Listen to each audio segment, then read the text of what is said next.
Bulletin की शुरुआत करते हैं पखांजूर तहसीलदार की शिकायत पर। बांग्लादेशी नागरिकों के खिलाफ बड़ी कार्रवाई की गई है। वीजा अवधि खत्म होने के बाद भी भारत में अवैध रूप से रह रहे प्रशांत बैरागी और उसके बेटे सुकृति बैरागी को पुलिस ने गिरफ्तार कर लिया है।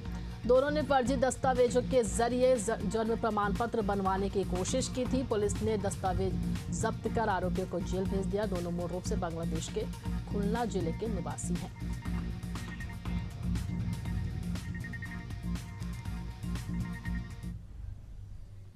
सरगुजा जिले के लुंड्रा विधानसभा क्षेत्र में एक बार फिर विकास की हकीकत सामने आई, जहां आज भी कई गांव सड़कों से वंचित है। लखनपुर ब्लॉक के ग्राम चौड़िया, कटई पानी और साचर घाट के ग्रामीण सड़क की मांग को लेकर कलेक्ट्रेट पहुंचे।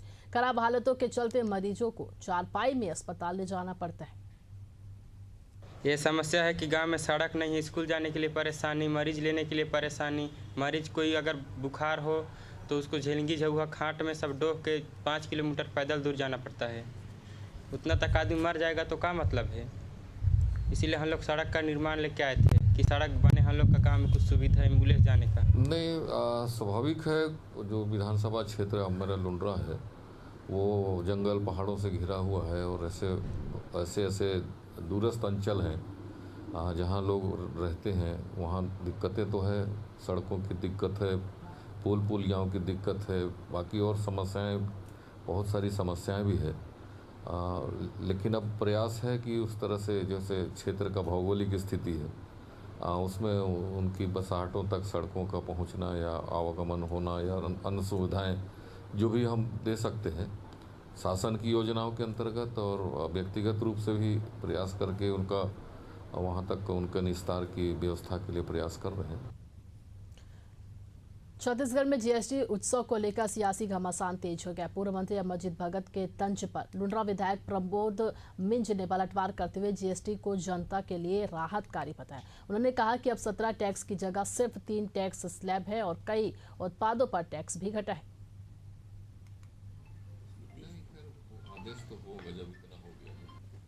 नहीं, निश्चित रूप से जीएसटी उत्सव बड़ा विषय है, उत्सव मनाना भी चाहिए। लोगों को इतनी बड़ी राहत मिली है।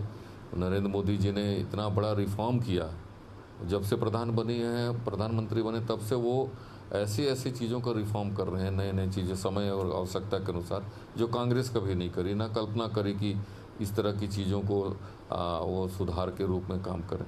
और जीएसटी जैसे मामला जो व्यापारियों के लिए, आम पब्लिक के लिए जो स्लैब थे, पहले आप कल्पना करिए एक समय में 17 प्रकार के टैक्स लगते थे, 17 प्रकार के चीज़ों पे मतलब टैक्स का स्लैब था, सब चीज़ें थी। और उसको धीरे धीरे ठीक करते करते अब 3 स्लैब में उसको जो टैक्स का वो है उसको जीएसटी का उसको उस दायरे पे लाए हैं। और जो 18% थी वो 5% तक आ गया है। कई चीज़ें जो 40% थी वो 18% में आ गया। बालोदा बाजार के ग्राम डोंगरा में निस्तारी तालाब अब ग्रामीणों के लिए संकट बन गया है। मोतीनंद बंद तालाब से आश्रित 2500 की आबादी दाद और खाज और खुजली जैसी बीमारियों से परेशान है, क्योंकि तालाब फंगल और बैक्टीरियल संक्रमण से पूरी तरह ग्रस्त हो चुका है। ग्रामीणों की बार शिकायतों के बावजूद प्रशासन की चुप्पी चिंता बढ़ा दी है।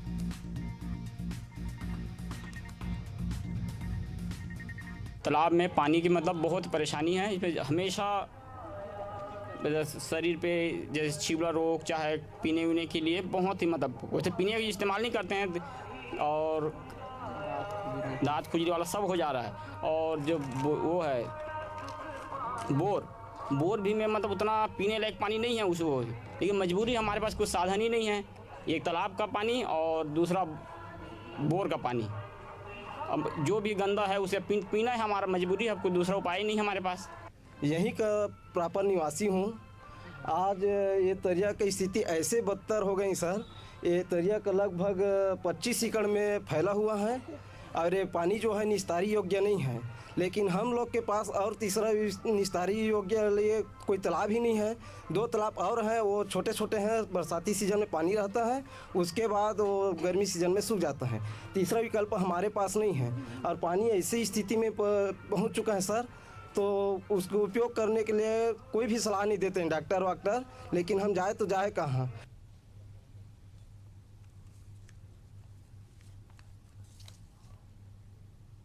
रायपुर पुलिस की ओर से लगभग 20 लाख रुपए कीमत की गुम हुए 100 नग मोबाइल को ढूंढकर मोबाइल फोन स्वामियों को सुपुर्द किया गया। बता दें कि गुम मोबाइल को देश के विभिन्न राज्यों से बरामद किया गया। 2025 में अब तक 1 करोड़ 50 लाख रुपए कीमत के कुल 750 नग गुम हुए मोबाइलों को उनके स्वामियों को वापस सौंपा गया है।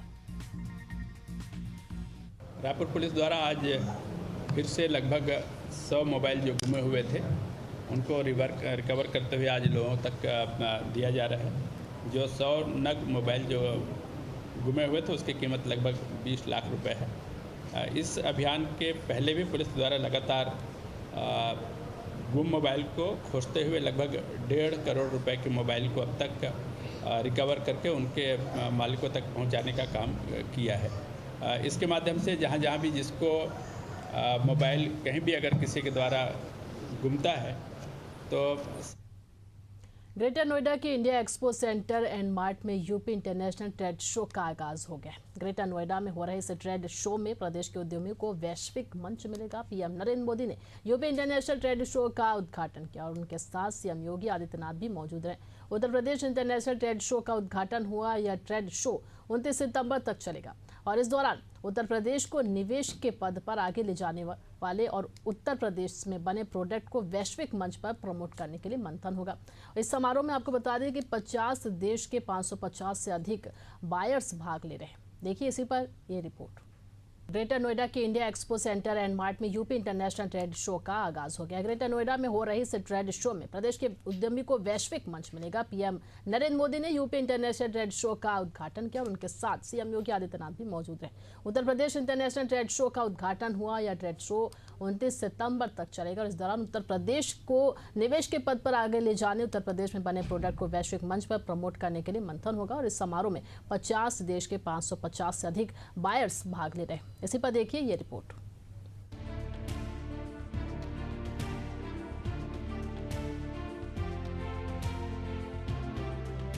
प्रधानमंत्री नरेंद्र मोदी ने उत्तर प्रदेश अंतर्राष्ट्रीय व्यापारी प्रदर्शनी 2025 में कहा कि आज पंडित दीनदयाल उपाध्याय की जयंती है। उन्होंने हमें अंत्योदय का मार्ग दिखाया। अंत्योदय का अर्थ है सबसे निचले पायदान पर खड़े व्यक्ति का उत्थान, सबसे गरीब व्यक्ति तक विकास पहुंचाना, सभी भेदभाव समाप्त हो, यही अंत्योदय है और अंत्योदय में ही सामाजिक न्याय को बल मिलता है। आज भारत विकास के इसी मॉडल को दुनिया को दे रहा है। मुझे खुशी है कि 2200 से ज्यादा प्रदर्शक यहाँ अपने उत्पादों और सेवाओं का प्रदर्शन कर रहे हैं। इस व्यापार मेले का कंट्री पार्टनर रूस है, यानी इस व्यापार मेले में हम एक समय परीक्षित साझेदारी को और मजबूत कर रहे हैं। मैं मुख्यमंत्री योगी आदित्यनाथ और सरकार के सभी सहयोगियों को बधाई देता हूँ। आज उत्तर प्रदेश में आदरणीय प्रधानमंत्री जी की प्रेरणा से रोड, एयर, रेल और वाटर कनेक्टिविटी में यह एक अग्रणीय स्थान में आया है। प्रदेश में निवेश का एक आकर्षक डेस्टिनेशन बना है और प्रदेश में कानून व्यवस्था की चुस्त दुरुस्त स्थिति है। दूसरे देशों पर निर्भरता को कम करना और स्वदेशी साधनों का बेहतर उपयोग आदरणीय प्रधानमंत्री जी का आह्वान है। आत्मनिर्भर और विकसित भारत के लिए industry, academic institutions, research and development centre सहित समाज के सभी अंगों का समेकित रूप से मिलकर के कार्य करना होगा और ये ट्रेड शो उसके लिए एक बेहतरीन मंच बनकर के उभरा है। मैं आज के इस अवसर पर आदरणीय प्रधानमंत्री जी का जो मार्गदर्शन और नेतृत्व हम सबको प्राप्त हो रहा है, उसके कारण आज उत्तर प्रदेश बीमारू राज्य से उभर करके भारत के और विकसित भारत के ग्रोथ इंजन की अपनी भूमिका को प्रभावी ढंग से निर्वहन कर पाएगा। इस विश्वास के साथ मैं आदरणीय प्रधानमंत्री जी का आज के इस यूपी इंटरनेशनल ट्रेड शो के कार्यक्रम में हृदय से स्वागत करता हूं। इस मौके पर सीएम योगी ने कहा कि आज अंत्योदय के प्रणेता पंडित दीनदयाल की जयंती भी है। 70 वर्ष पूर्व उन्होंने समाज के अंतिम पायदान पर बैठे व्यक्ति को एक नई दृष्टि दी थी और अंत्योदय को राष्ट्र उदय में बदलने का संकल्प दिलाया था। सीएम योगी आदित्यनाथ ने कहा कि बदलते वैश्विक आर्थिक चुनौतियों का सामना करने के लिए प्रधानमंत्री ने जीएसटी रिफॉर्म का बहुत ही क्रांतिकारी कदम उठाया। आज जो समारोह का उद्घाटन प्रधानमंत्री के द्वारा किया गया है। इन्वेस्टमेंट के लिए हमारा उत्तर प्रदेश भी अद्भुत संभावनाओं से भरा हुआ है। बीते कुछ वर्षों में यूपी में कनेक्टिविटी की जो क्रांति हुई है, उसने लॉजिस्टिक कॉस्ट को बहुत कम कर दिया है। यूपी देश में सबसे ज्यादा एक्सप्रेस वे वाला प्रदेश बन चुका है। यूपी देश के सबसे अधिक इंटरनेशनल एयरपोर्ट वाला प्रदेश है। ये देश के 2 बड़े डेडिकेटेड फ्रेट कॉरिडोर्स का हब है। हेरिटेज टूरिज्म में भी यूपी नंबर 1 है। नमामि गंगे जैसे अभियानों ने यूपी को क्रूज टूरिज्म के लिए उसके मैप पर ला करके अपना स्थान बना दिया है। वन डिस्ट्रिक्ट वन प्रोडक्ट ने यूपी के अनेकों जिलों के प्रोडक्ट को इंटरनेशनल मार्केट में पहुंचा दिया है। और मुझे तो विदेशी मेहमानों से मिलना होता है तो आजकल मुझे कोई क्या देना है बहुत ज्यादा सोचना नहीं पड़ता है। ये वन डिस्ट्रिक्ट वन प्रोडक्ट का कैटलॉग हमारी टीम देख लेती है, बस उसी दुनिया भर के देश के लोगों को मैं दे देता हूं। साथियों, मैन्युफैक्चरिंग में भी यूपी नए रिकॉर्ड बना रहा है। अब जैसे इलेक्ट्रॉनिक्स और मोबाइल मैन्युफैक्चरिंग का सेक्टर है, बीते दशक में भारत इसमें दुनिया का दूसरा सबसे बड़ा प्रोड्यूसर बना है और इसमें यूपी का रोल बहुत बड़ा है। आज पूरे भारत में जितने मोबाइल फोन बनते हैं उसमें से लगभग 55% मोबाइल यहां उत्तर प्रदेश में बनते हैं। पीएम मोदी ने कहा कि हमारी सेनाएं स्वदेशी चाहती है और दूसरों पर निर्भरता को कम करना चाहती है। इसलिए हम भारत में ही एक वाइब्रेंट डिफेंस सिस्टम विकसित कर रहे हैं। पुर्जे पुर्जे पर मेड इन इंडिया की छाप हो, हम ऐसा एक इकोसिस्टम बना रहे हैं और यूपी इसमें भी बड़ी भूमिका निभा रहा है। पीएम मोदी ने कहा कि मैं आप सभी को आह्वान करता हूँ, यूपी में मैन्युफैक्चर कीजिए। यहाँ लाखों MSMEs का मजबूत नेटवर्क है, उनका सामर्थ्य इस्तेमाल कीजिए और एक कंप्लीट प्रोडक्ट यहीं तैयार कीजिए। Bureau report, Asian news, Raipur.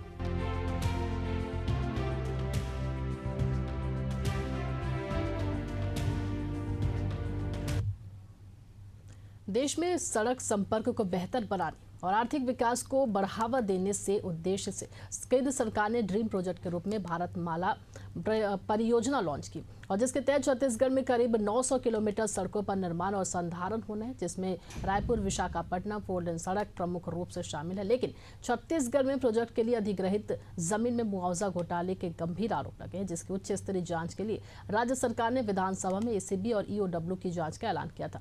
लेकिन अब मामले की जांच रिपोर्ट केंद्रीय सड़क परिवहन मंत्रालय ने मंगवा ली है, जिसके कई तरह के सवाल उठने लगे। देखिए इस पर हमारी एक खास रिपोर्ट।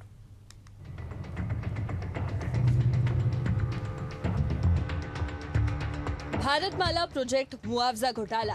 भारतमाला परियोजना में हुआ बड़ा घोटाला। जमीन के टुकड़े कर करोड़ों का बंदरबाट, बैकडेट से दस्तावेज तैयार कर करोड़ों की हेराफेरी, करोड़ों रुपए का मुआवजा आपस में बांटा गया। ACB, EOW और संभायुक्त कर रही घोटाले की जांच के बीच केंद्र ने मांगी रिपोर्ट। कांग्रेस ने CBI या स्वतंत्र एजेंसी से की जांच की मांग। छत्तीसगढ़, उड़ीसा और आंध्र प्रदेश के बीच इकोनॉमिक कॉरिडोर के लिए तैयार हो रहे भारतमाला प्रोजेक्ट के तहत रायपुर से विशाखापट्टनम तक 4 लेन और दुर्ग से आरंग तक 6 लेन सड़क निर्माण के लिए किए गए भू अधिग्रहण में भारी भ्रष्टाचार की शिकायतें सामने आई है।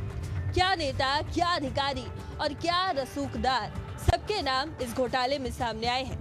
मामले की गंभीरता को देखते हुए राज्य सरकार ने विधानसभा में ACB और EOW को जांच की जिम्मेदारी दी है।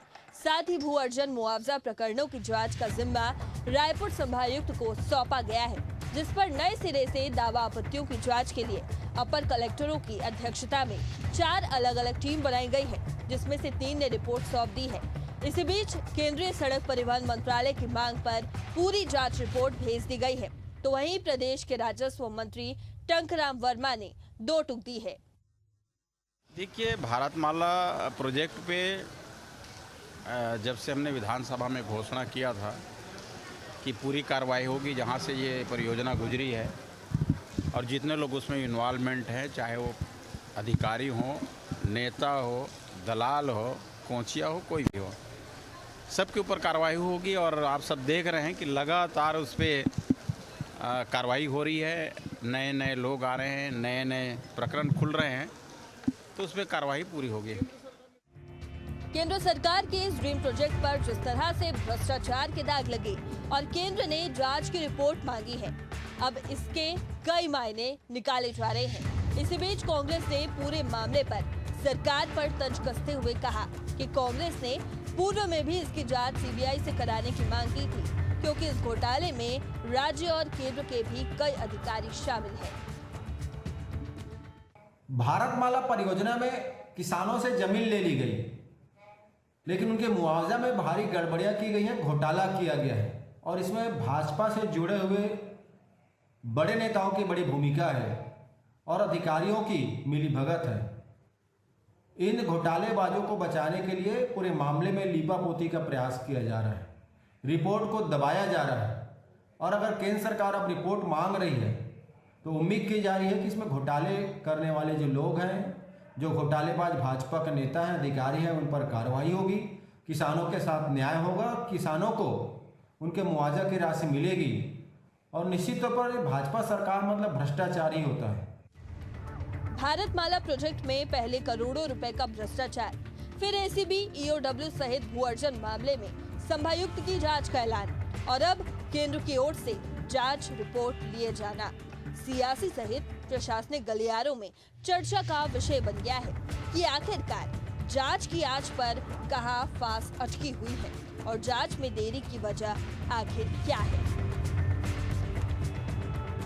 एशिया न्यूज के लिए रायपुर से शशिकांत साहू की रिपोर्ट।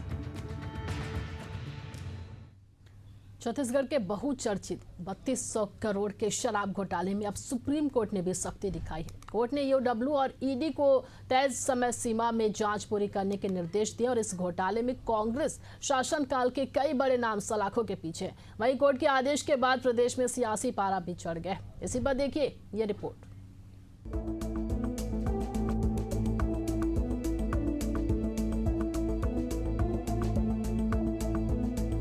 छत्तीसगढ़ के सबसे बड़े कथित घोटालों में शामिल शराब घोटाले की जांच अब अंतिम मोड़ की ओर बढ़ रही है। सुप्रीम कोर्ट ने ईओडब्ल्यू को 3 महीने और ईडी को 2 महीने में जांच पूरी करने का निर्देश दिया है। वहीं यह मामला कांग्रेस शासनकाल का है, जहां आरोप है कि 3200 करोड़ रुपए का घोटाला शराब के व्यापार और सप्लाई सिस्टम के जरिए किया गया। इस मामले में पूर्व मुख्यमंत्री भूपेश बघेल के बेटे चैतन्य बघेल और पूर्व आबकारी मंत्री कवासी लखमा सहित कई अधिकारी जेल में बंद हैं। कांग्रेस में भारतीय जनता पार्टी पर तंज कसा है। कांग्रेस के संचार प्रमुख सुशील आनंद शुक्ला ने कहा कि भारतीय जनता पार्टी ने कांग्रेस के नेताओं को बदनाम करने के लिए सारा षड्यंत्र रचा है। भारतीय जनता पार्टी को अपने मुंह की खानी पड़ेगी। केंद्रीय एजेंसियां कोर्ट में जवाब नहीं दे पाएंगी। ऐसी जानकारी हमें भी आई है कि सुप्रीम कोर्ट ने ईडी को कहा है कि शराब घोटाले की जांच 2 महीने में पूर्ण करे, और ईओडब्ल्यू को कहा है कि इस पूरे घोटाले की जांच को 3 महीने में पूरा करे। दरअसल ये जो शराब घोटाला है, ये ईडी, सीबीआई, आईटी और ईओडब्ल्यू के द्वारा भारतीय जनता पार्टी के इशारे पर लिखी गई एक छद्मपट कथा है। सारा प्रदेश जानता है कि कांग्रेस के नेताओं को बदनाम करने के उद्देश्य से भारतीय जनता पार्टी ने इस षड्यंत्र को रचा है। तत्कालीन सरकार के खिलाफ इनके पास कुछ नहीं था, केंद्र सरकार ने उपयोग किए। अब देखिए कि आने वाले समय में अदालत में ये मामला पूरी तरीके से पिटेगा, अब भारतीय जनता पार्टी को मुंह की खानी पड़ेगी, और जितनी केंद्रीय एजेंसियां इनको जवाब देते नहीं बनेगा। वहीं सुप्रीम कोर्ट के निर्देश पर मंत्री गुरु खुशवंत साहब ने कहा कि मुख्यमंत्री विष्णुदेव साय सरकार भ्रष्टाचार पर 0 टॉलरेंस अपना रही है। भ्रष्टाचार पर कार्रवाई के लिए संकल्पित है। सरकार के बनती कार्रवाई शुरू हो चुकी है, चाहे शराब घोटाला हो या पीएससी घोटाला हो, और अन्य पर कार्रवाई हो रही है। अब जब सुप्रीम कोर्ट ने संज्ञान ले लिया है तो और भी तीव्र गति से कार्रवाई होगी। देखिए, हमारी जो सरकार है, माननीय मुख्यमंत्री विष्णुदेव साय जी की सरकार, वो 0 टॉलरेंस की सरकार है और संकल्पित है। भ्रष्टाचार पे लगातार कार्रवाई हो रही है। इसका उदाहरण आपने देखा भी है कि जब से हमारी सरकार बनी है, तो चाहे वो हमारा शराब घोटाला हो, चाहे पीएससी घोटाला हो, चाहे अन्य किसी प्रकार के भ्रष्टाचार हो, हर पे कार्रवाई हो रही है। तो निश्चित ही जब सुप्रीम कोर्ट ने संज्ञान लिया है तो हमारी सरकार और तीव्र गति से कार्रवाई करेगी और लगातार कार्रवाई कर भी रही है। फिलहाल इस घोटाले की जांच में 1 दर्जन से ज्यादा अधिकारियों को भी गिरफ्तार किया जा चुका है। सुप्रीम कोर्ट की सख्ती के बाद अब देखने वाली बात होगी कि कौन कौन और इस जांच के घेरे में आता है। अब जबकि सुप्रीम कोर्ट ने समय सीमा तय कर दी है, तो क्या अगला बड़ा नाम सामने आएगा? शराब घोटाले की इस जांच से छत्तीसगढ़ की राजनीति में उबाल तय है। Bureau report, Asian news, Raipur.